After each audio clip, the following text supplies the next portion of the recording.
사도행전 3장 말씀인데요. 3장을 교제하기 전에 사도행전의 좀 큰 그림을 성도님들과 함께 교제를 나누는 것들이 유익이 있겠다는 생각이 들어서 사도행전을 큰 좀 거시적 관점으로 설명을 한번 드리겠습니다.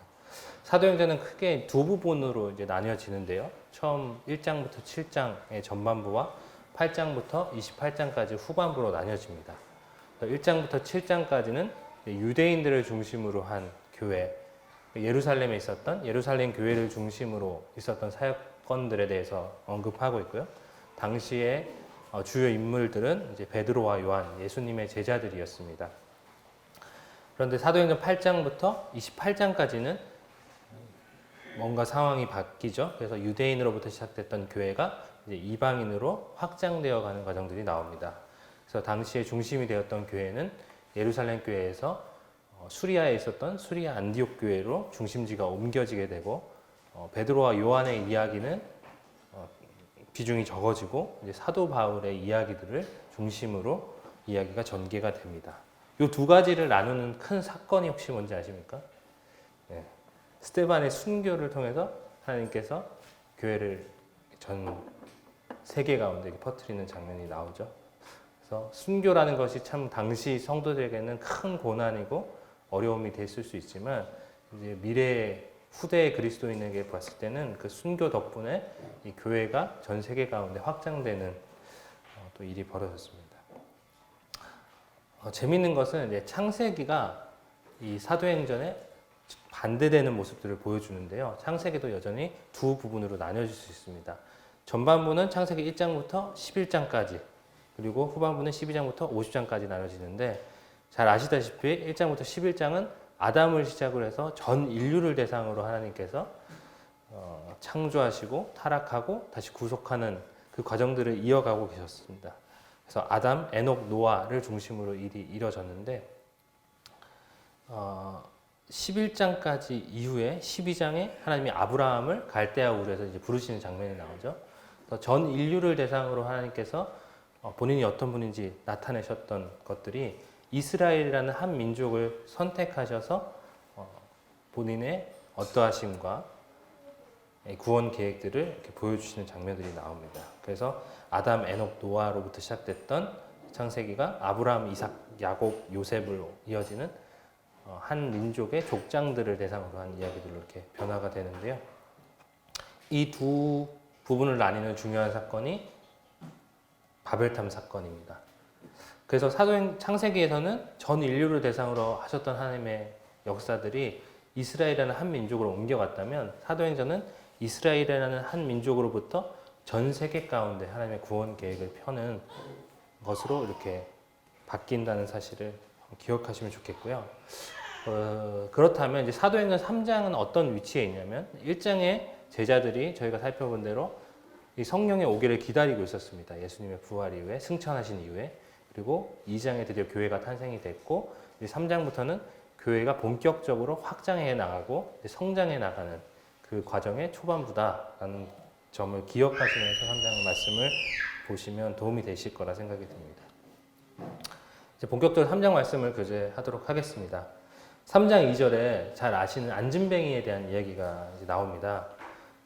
나면서 못 걷게 된 이를 사람들이 메고 오니 이는 성전에 들어가는 사람들에게 구걸하기 위하여 날마다 미문이라는 성전 문에 두는 자라.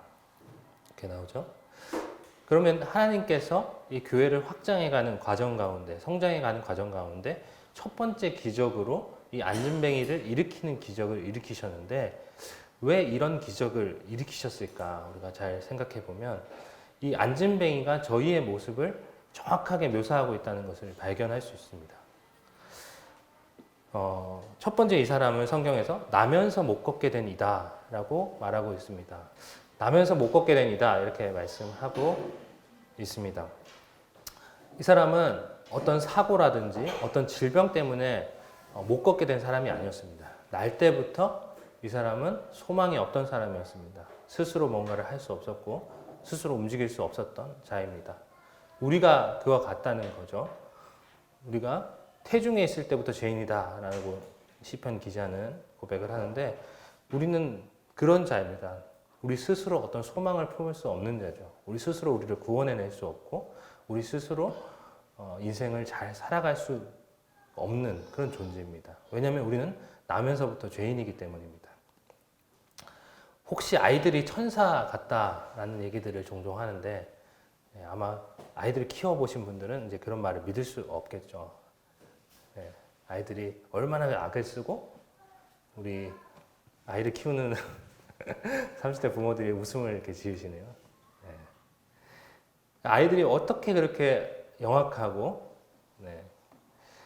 참 죄인인지를 아이를 키워보신 분들은 금방 눈치챌 수 있습니다. 아무도 그에게 거짓말하는 방법을 알려주지 않았는데 어찌 그렇게 교묘하게 거짓말을 하고 자기를 숨기고 자기 죄를 감추는 데 능숙한지 모릅니다. 그래서 우리는 그런 자라는 것을 이 성경은 말하고 있습니다. 두 번째로 사람들에게 구걸하는 자였다. 사람들에게 구걸하기 위해서 성전 문에 있었다라고 이야기하고 있는데 우리도 그와 같은 거죠.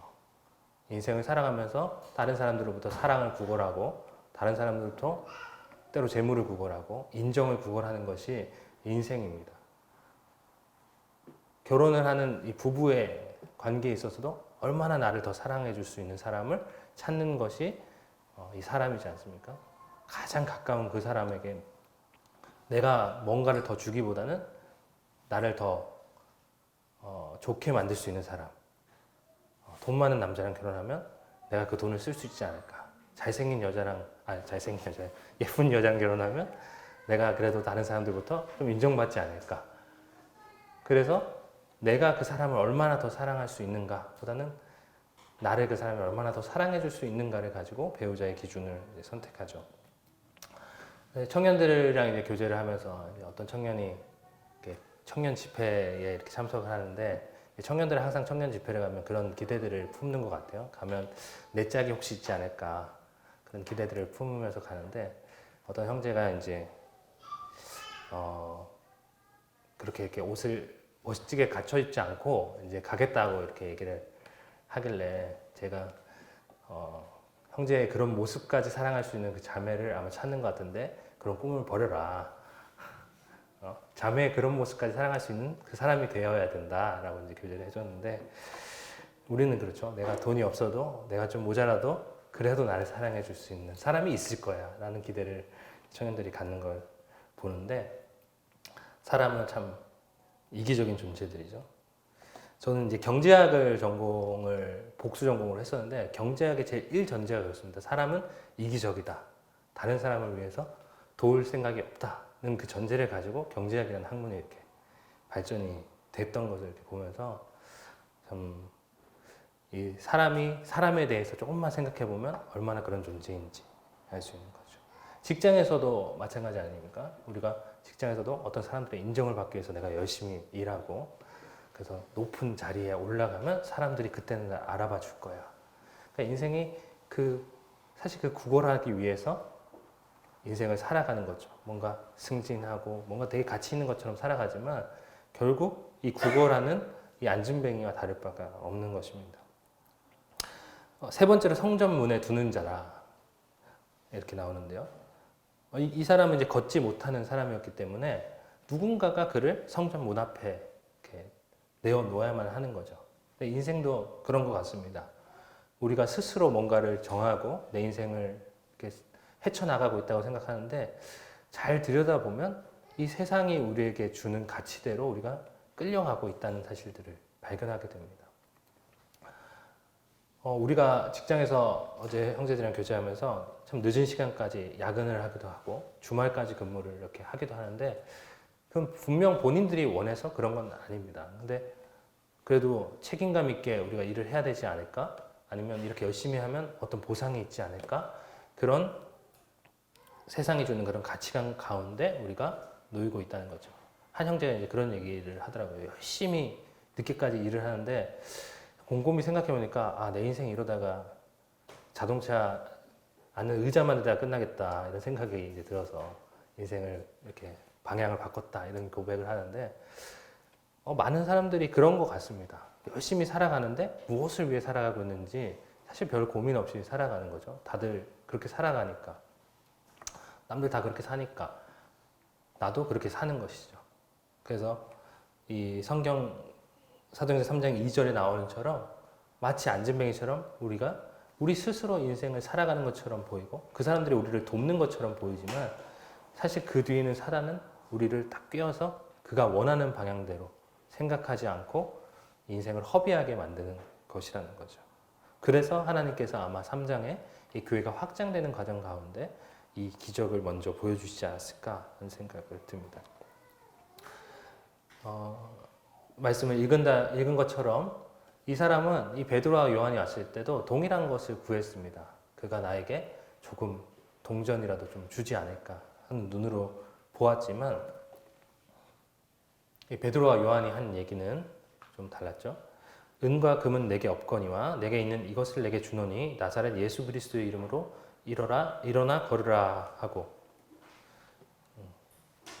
우리 교회가 주는 것 혹은 기독교가 줄 수 있는 것 우리 주님이 주시는 것은 은과 금이 아니라는 거죠. 그리고 그분이 주시는 건 바로 예수 그리스도 그 이름이고 그로 인한 능력입니다. 근데 많은 교회를 다니는 사람들이 나사렛 예수 그리스도의 이름도 좋지만 그래도 내게 은과 금도 있었으면 좋겠다라는 생각들을 가지고 교회로 나오지 않나 이런 생각이 듭니다. 저도 그랬던 것 같습니다. 내가 하나님 열심히 잘 믿고 하나님 너무 나를 위해서 베푸시는 은혜가 크니까 하나님 위해 살지만 이렇게 살면 하나님께서 물론 내세에 소망을 품게 하시지만 이 생에서도 좋은 것들을 주시지 않을까 그런 기대들을 제 가운데 있었던 것 같습니다. 가장 컸던 것이 이제 고3 때였는데 고3 때 형들이 이제 고3이 되면 예배만 참석하는 게 좀 불문율 같이 있었어요. 그래도 예배는 포기할 수 없기 때문에 예배를 드리고 나서 불이 나게 학교로 가서 이제 공부를 열심히 합니다. 부모님들이 그렇게 가르치셨던 것 같아요. 부모님들이 하셨던 얘기는 지금은 네가 공부해야 될 때니까 열심히 공부하고 나중에 대학에 가서 혹은 직장에 가서 더 훌륭한 사람이 돼서 그때 하나님을 더 영광스럽게 하는 게 좋지 않겠냐 그런 얘기들을 하셨던 것 같아요. 근데 네가 열심히 공부 안 하고 지금 고3 때 교회 다닌다고 학생부 참석하고 열심히 하다가 좋은 대학 못 가면 사람들이 뭐라고 얘기하겠냐 그런 얘기들을 종종 하셨던 것을 하셨던 기억이 납니다. 근데 저는 고3 때 고3이 딱 저에게도 찾아왔어요. 근데 그 말이 동의가 잘 되지 않더라고요. 하나님이 과연 그러신 분이신가? 내 인생의 이 19살이라는 시간은 다시 오지 않을 텐데 내가 나중에 하나님을 섬기겠다는 것이 하나님 보시기에 합당한 태도인가? 그분이 내 인생의 주인이시고 그분이 가장 중요하고 가장 가치 있는 분이라고 내가 고백했는데 그건 아닌 것 같다. 이제 그런 생각들을 하고 예배와 말씀과 학생부를 다 참석을 했습니다. 그래서 난리가 났었죠. 선생님들도 너 왜 공부 안 하냐? 네가 좋은 대학을 가야 우리 학교가 빛나고 그런 얘기를 하셨고 아버지도 하나님을 알지 못하셨던 분이기 때문에 이제 그런 것들에 대해서 걱정을 이제 많이 하셨었죠. 그래서 그럼에도 불구하고 저는 이제 제 나름대로 믿음을 이제 지키고 이제 수능 날이 됐습니다. 수능을 봤는데 제가 생각했던 그 대학보다 점수가 조금 낮게 나왔어요. 하나님이 기적을 일으키시겠구나. 내가 하나님 앞에 충성되게 했기 때문에 또 제가 딱 점수가 높아서 좋은 대학을 가면 제 영광이 되잖아요. 하나님 그렇게 하시려고 그러신가 보다 하고 기대를 했었죠. 왜냐하면 제가 하나님 앞에 정직하게 행했기 때문에 하나님 내게 이런 자랑거리를 주실 거야 라는 그런 믿음이 있었던 것 같습니다. 그런데 하나님 그렇게 하시지 않으시더라고요. 오히려 제가 가졌던 실력보다 훨씬 더 낮은 대학교를 갈 수밖에 없는 환경들로 저를 이렇게 몰아가셨습니다. 그래서 그때는 참 이해가 잘 안 됐어요. 왜 하나님 믿는 사람이 더 잘 살고 하나님 믿는 사람이 더 잘 되고 그래야 사람들이 보고 저렇게 하나님 믿어야 잘 되겠구나. 저렇게 믿어야 하나님 내 사업도 잘 되고 직장도 좋은 데 갈 수 있고 좋은 대학을 가고 그러겠구나. 이렇게 생각을 하지 않을까? 그런 생각을 어린 나이에 했던 것 같아요. 근데 이제 시간이 이렇게 지나서 그 시기를 돌아보니까 저는 그 대학을 갈 수 있는 뭐 실력도 있었고 점수도 됐었지만 저 같으면 그 대학을 가지 않았을 것 같아요. 하나님께서 그런 상황을 만드지 않았다면. 근데 하나님께서 그렇게 인도하셔서 따라갔던 그 길, 그때는 잘 이해하지 못했지만 돌이켜서 봤을 때 그 대학이 참 저에게 가장 좋은 대학이었고 가장 좋은 길이었다는 것을 발견하게 됩니다. 그래서 이 교회 생활을 이렇게 하고 주님을 알아오면서 제가 깨닫게 되는 것들은 하나님 잘 믿는다고 이 생에서 꼭 잘 되는 건 아니다. 너무 실망하진 않으셨죠? 하나님 잘 믿는다고 부자 되는 게 아니고 하나님 잘 믿는다고 성공하는 게 아니더라는 거죠. 그렇다고 해서 하나님 잘 믿는다고 해서 꼭 실패하고 고난이 찾아오고 막 괴롭고 그런 것도 아닙니다. 근데 하나님을 우리가 경험하면 경험할수록 예수 그리스도를 알게 되는 거죠. 그 예수 그리스도를 우리가 얻게 되면 우리가 부자여도 가난해도 아무 상관이 없는, 부자여도 그것에 대해서 교만해지지 않고 가난해도 원망되지 않는, 왜냐하면 예수 그리스도가 우리 안에 계시잖아요. 요즘에는 한국에서 가장 돈이 많으신 분이 누군지 잘 모르겠지만 우리 삼성의 회장님 이재용 회장님이 아마 그 중에 다섯 손가락 안에 아마 들어가실 거라 생각이 듭니다.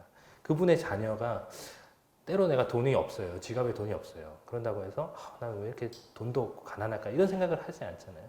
그리고 내가 어떨 때는 돈에 뭐 지갑에 그분이 얼마나 가지고 있는 액수를 잘 모르겠습니다. 아들은 뭐 한 100만 원, 뭐 혹은 300만 원씩 있다 해서 우쭐대지는 않을 겁니다. 왜냐하면 아버지가 엄청난 부자시잖아요. 그러니까 내가 가난해도 그분은 이렇게 전화하면 그분이 주실 수 있고, 내가 부유해도 우리 아버지가 가진 것에 비하면 별게 아니잖아요. 그래서 우리가 교회가 주는 것은 우리가 생각하는 것, 우리가 기대하는 것과는 다르지만 그보다 훨씬 더 좋은 것이라는 거죠. 그래서 우리는 이 은과 금을 얻기 위해서 주님을 믿는 것이 아니라 이 주님을 얻기 위해서 주님을 믿어야 된다는 생각이 듭니다. 그래서 창세기 말씀을 읽고 있는데 이 창세기 말씀에 참 재밌는 부분이 있어서 같이 교제를 나누고자 합니다. 요셉이 우리 예수 그리스도를 잘 예표하고 있는데 이 요셉을 찾아온 형들의 장면입니다. 창세기 42장 10절에 이제 기근이 있어서 형들이 가나안 땅에서 버티지 못하고 애굽에 양식을 사러 오죠. 그래서 창세기 42장 10절에 그들이 그에게 이르되 내 주여 아니니이다. 당신의 종들은 곡물을 사러 왔나이다라고 자기의 목적을 이제 총리된 요셉에게 이제 말을 하죠. 그리고 우여곡절을 성도님도 아시다시피 겪지만 그들이 원하는 것을 얻었습니다. 그리고 그 곡식을 풍성히 가지고 애굽으로 돌아오게 되죠. 곡식을 풍성히 가지고 가나안으로 돌아오게 되죠. 근데 그것은 잠깐의 평안을 주었습니다. 잠시 동안 배불렀고 잠시 동안 가족들이 기쁨을 얻었죠. 근데 그 곡식은 다시 다 떨어지니까 창세기 43장 2절에 그 아버지가 이르되 다시 가서 우리를 위하여 양식을 조금 사오라 라고 말씀을 하시죠. 그래서 다음 스토리들은 이제 성도님들이 잘 아실 텐데요. 이 자기들이 원했던 그 양식을 얻었음에도 불구하고 그것이 잠깐 만족을 주지만 그것은 금방 소갈돼 버리는 것입니다. 마치 터진 웅덩이와 같다는 것이죠. 터진 웅덩이에 해야 되는 것은 무엇입니까? 물을 계속해서 들이붓는 건가요? 계속해서 물은 빠지는 겁니다. 잠시 동안 물이 차이는 것처럼 보이지만 그 안에 물을 계속 부어도 물은 금세 없어지고 맙니다. 터진 웅덩이에 필요한 것은 터진 부분을 메꿔야 되는 것이죠. 그래서 요셉을 이제 형들이 다시 만났을 때 요셉이 제시한 방식은 무엇입니까? 흉년이 아직 5해가 남아있지만 내가 거기서 아버지를 봉양하리이다. 아버지와 아버지의 가족과 아버지께 속한 모든 사람에게 부족함이 없도록 하겠나이다 하더라고 전하소서. 이렇게 창세기 45장 11절에 나오는데 가족들이 이 총리된 요셉 가운데 와야 되는 것이죠. 그러면 요셉이 그들을 먹일 수 있는 것이죠. 그러면 흉년이 5년이 아니라 10년이 있어도 그들은 굶지 않고 늘 평안하고 늘 화평할 수 있는 것입니다. 우리가 원하는 은과 금을 우리가 얻는다 하더라도 그것들이 잠깐 우리를 행복하게 할 수 있고 잠깐 기쁘게 할지 모르겠습니다. 그런 것들을 얻어본 사람들을 이렇게 만나보니까 그것들이 잠깐 내게 행복감을 주고 즐거움을 줄 수 있지만 결국 인생의 그 문제를 그분들이 해결하지 못하는구나. 이 마치 자기가 원했던 곡식을 사온 형들처럼 곡식이 다 떨어지면 다시 불안하고 다시 곡식을 사러 가야 되는 거죠. 근데 모든 사람에게 부족함이 없도록 할 수 있는 그분을 우리가 얻고 그분께 우리가 속하면 우리는 다시는 그런 걱정 없이 이제 행복하게 늘 즐겁게 영원한 삶을 살아갈 수 있다는 것을 이 창세기 말씀을 보면서 다시 한번 생각하게 됐습니다. 두 번째로 3장 8절부터 9절까지 오른손을 잡아 일으키니 발과 발목이 곧 힘을 얻고 뛰어서서 걸으며 그들과 함께 성전으로 들어가면서 걷기도 하고 뛰기도 하며 하나님을 찬송하니 라고 나옵니다. 이 사람에게 일어난 변화는 즉각적인 변화였습니다. 이 사람이 처음에 앉은뱅이였는데 발과 발목에 힘을 얻어서 겨우 설 수 있게 되고 그 다음에 걷게 되고 열심히 재활 훈련을 한 덕에 마침내 뛰게 됐다라고 성경은 말하지 않습니다. 그가 즉시로 발과 발목에 힘을 얻고 뛰어서서 걷고 성전으로 들어갔다 이렇게 이야기를 하고 계시죠. 그래서 그리스도인의 변화는 물론 점진적인 변화가 있는 부분도 있지만 즉각적인 변화가 있는 것이죠. 그래서 죄악에서 해방되고 하나님 나라에 들어가게 되는 것입니다. 근데 여전히 우리가 은과 금을 원하는 욕심은 있지만 우리의 마음 자세가 그것들을 계속해서 쫓아갈 수 없는 것이죠. 왜냐하면 우리는 완전히 길을 바꿨기 때문에 그렇습니다. 우리의 가치관은 더 이상 은과 금을 아무리 준다 해도 이 주님과 내가 바꾸지 않겠습니다. 그게 실제 삶에서 때로 갈등이 올 때 실패할지도 모릅니다. 그것들은 점진적으로 우리가 주님을 알아갈수록 조금씩 할 수 있지만 우리의 가치관, 우리의 생각은 완전히 바뀌어야 되는 것입니다. 혹 그렇지 않다면 우리에게 뭔가 문제가 있는 것이죠. 이분은 즉각적인 변화가 오고 나서 바로 하나님을 찬송하였습니다. 하나님을 찬송할 때 그 감정은 어떤 것일까요? 감정에 대해서 성경이 명확히 기록하지 않지만 저는 찬송할 때 가장 정확한 감정은 기쁨이지 않을까 생각이 듭니다. 우리 가운데 기쁨이 과연 있습니까? 이 사람이 나 진짜 평생을 구걸해서 뭐 할 줄 아는 것도 없는데 왜 날 고쳐가지고 이렇게 구걸도 못하게 만들었냐 라고 베드로와 요한에게 따진다면 참 황당하겠죠. 근데 우리가 그런 생각들을 혹시 가지진 않을까 하는 생각이 듭니다. 참 주님 은혜 베푸신 건 좋은데 왜 나에게 이렇게 자꾸 교회에 나오게 하고 교회 봉사하게 하고 술도 먹고 싶은데 술도 못 먹게 하고 여자친구도 사귀고 싶은데 여자친구도 못 사귀게 하고 나를 이렇게 자꾸 제약하실까 그런 얘기들을 청년들이나 어린 학생들이 많이 고민하는데 그것은 이분처럼 우리가 어떤 상태에 있는지를 정확히 모르고 우리에게 베푸신 은혜가 어떤지 잘 모르기 때문에 그렇지 않을까. 참 주님을 알고 주님을 만난 사람들은 이런 기쁨이 우리에게 있고 하나님을 찬송하게 되는 것이죠. 우리가 하나님을 예배해라, 형제들 하나님 예배해야지 라고 얘기하지 않더라도 미숙한 말이라도 우리가 예배할 수 있는 것이죠. 이분이 찬송했던 그 찬송이 뭔가 선율에 잘 맞고 정말 우리가 듣기 좋은 아름다운 그런 찬양은 아니었을지도 모르겠습니다.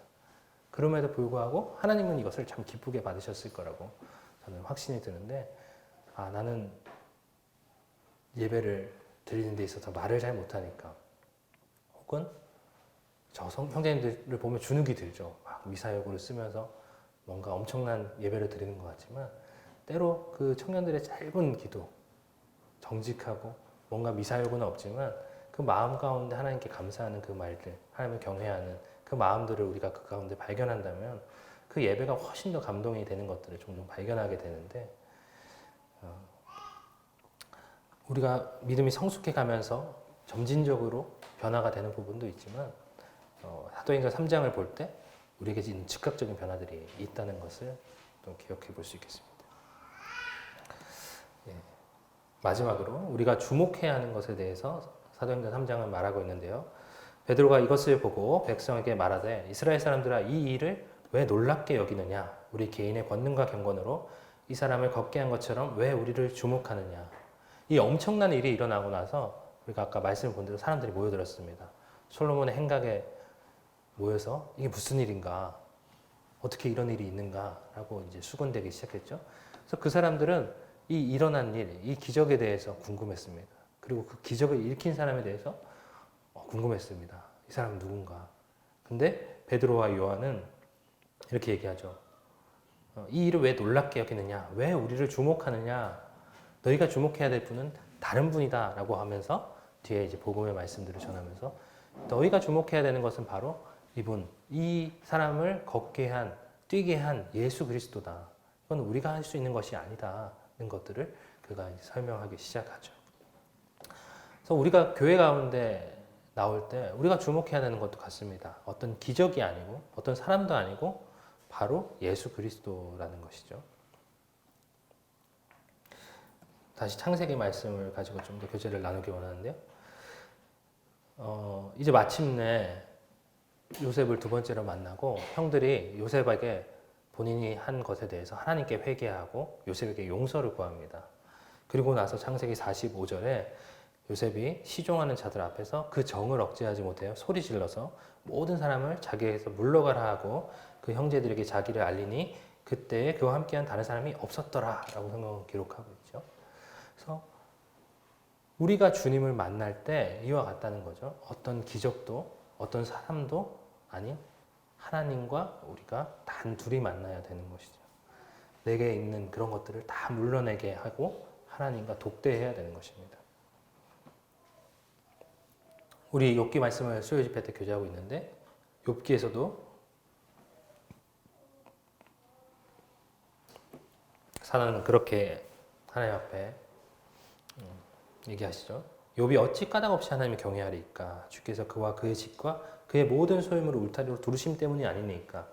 주께서 그의 손으로 하는 바를 복되게 하사 그의 소유물이 땅에 넘치게 하셨음이니이다.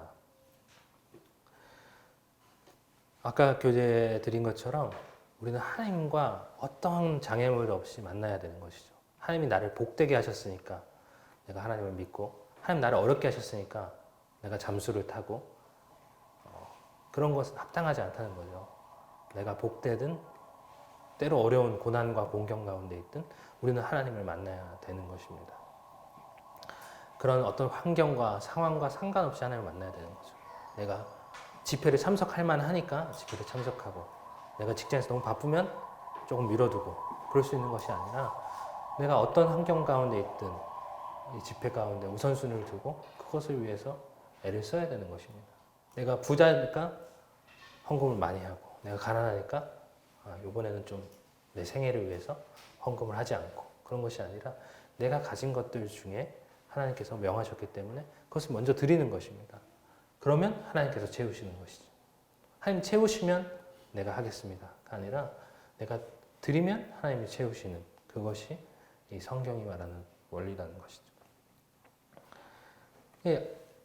이 세들은 아버지가 어머니가 교회에 가라고 하니까 교회에 나오죠. 아버지가 예배를 드리라고 하니까 예배를 드리는 것이죠. 근데 하나님을 만나고 나면 거기서 독립해야 되는 것입니다.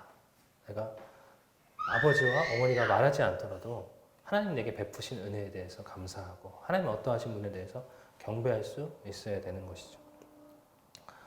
이 말씀도 어떤 훌륭한 우리 설교자가 있으셔서 매주 말씀을 공급받는다고 하더라도 그것이 충분하지 않습니다. 개인적으로 하나님과 매일매일 말씀을 읽고 하나님으로부터 오는 말씀을 들어야만 하는 것이죠. 그것이 하나님께서 우리와 맺고자 하시는 그 관계입니다. 하나님은 요셉이 그랬던 것처럼 다 내게서 물러가라 하고 우리를 만나기를 원하신다는 것이죠. 네, 말씀을 맺겠습니다. 첫 번째, 교회는 세상의 것들 혹은 내가 바라는 것들을 주는 곳이 아닙니다. 하지만 우리는 여기서 예수 그리스도를 발견하고 그것이면 충분한 것이죠. 세상의 것들이 없다 하더라도. 제가 참 좋아하는 영어 찬양의 가사인데요.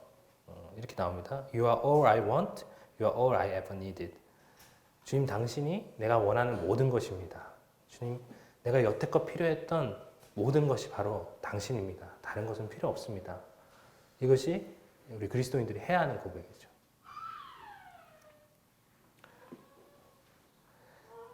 주님 내게 좋은 직장, 좋은 대학, 좋은 배우자, 좋은 환경, 우리 자녀가 잘 되는 것 그런 것들 없어도 좋습니다. 내가 참 가난하고 비천하고 어려운 지경에 고난에 공경 가운데 처한다 할지라도 주님이면 충분합니다 라고 고백할 수 있는 사람들이 바로 그리스도인 거죠.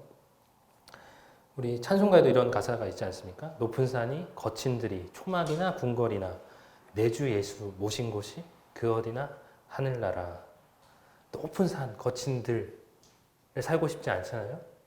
우리는 초막보다는 궁궐을 좋아하지만 주님을 만난 그분들은 이게 초막이나 궁궐이나 상관없습니다. 내 주 예수 모신 그곳이 바로 하늘나라입니다 라고 고백할 수 있어야 하는 것이죠. 두 번째로 우리가 주목해야 되는 것은 기적도 사람도 아닙니다. 우리가 주목해야 하는 것은 바로 예수 그리스도입니다. 그래서 이 교회 가운데 우리가 나올 때 우리가 만나야 하는 것은 예수 그리스도인 거죠. 그래서 우리 하나님과 개인적으로 만나야 합니다. 내게 베푸신 은혜 혹은 나를 돕는 사람 없이도 하나님 앞에서 독립한 사람으로 그들을 독대해야 하는 것이죠.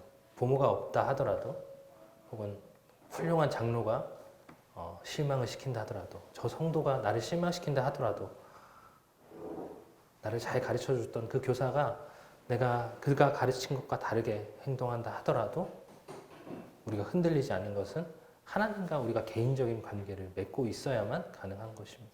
우리가 사랑 가운데 소망을 두면 그 사람은 반드시 무너집니다. 절대로 사람은 만족감을 줄 수 없는 것이죠.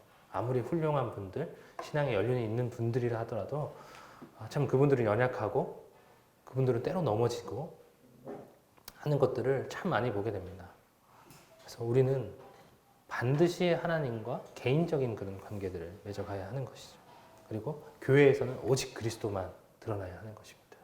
그것을 잘 상징하는 것이 지금 자매님들이 쓰고 계신 그 아름다운 너울이 말하는 바죠. 그래서 어떤 사람도 어떤 사역도 교회 가운데 드러나는 것이 아니라 오직 그리스도만 드러나야 되는 것이죠. 성도들 함께 모여서 교제할 때 어떤 유익한 정보들을 얻기 위해 모이십니까? 때로 이제 할 얘기들이 없으면 그런 얘기들을 하기도 하죠. 어제 가정교회를 하는데 판교에서 방사능이 방출됐다 이런 얘기들을 이제 하면서 이야기를 떴는데 참 우리가 교회에서 나눠야 하는 교제는 서로를 통해서 그 서로 안에 있는 그 그리스도를 발견해야 되는 거죠. 어떤 주식을 사면 주식이 많이 오른다더라. 그런 정보는 세상에서 얻을 수 있는 것이고 그것은 마치 터진 웅덩이에 물을 붓는 것과 같지만 이 성도들 안에 있는 그 교제 가운데 우리가 주님을 발견한다면 그것은 단단히 막힌 웅덩이에 멈추지 않는 샘물을 길어내는 것과 같을 거라고 생각이 됩니다. 그래서 참 우리 교회 안에 이 말씀 가운데, 교제 가운데, 예배 가운데 그리스도가 온전히 드러나고 우리가 그리스도를 발견함으로 참 주님 당신이면 충분합니다. 이런 고백을 할 수 있는 교회로 세워져 가기를 소망하는 마음이 있습니다. 이상으로 말씀 마치겠습니다.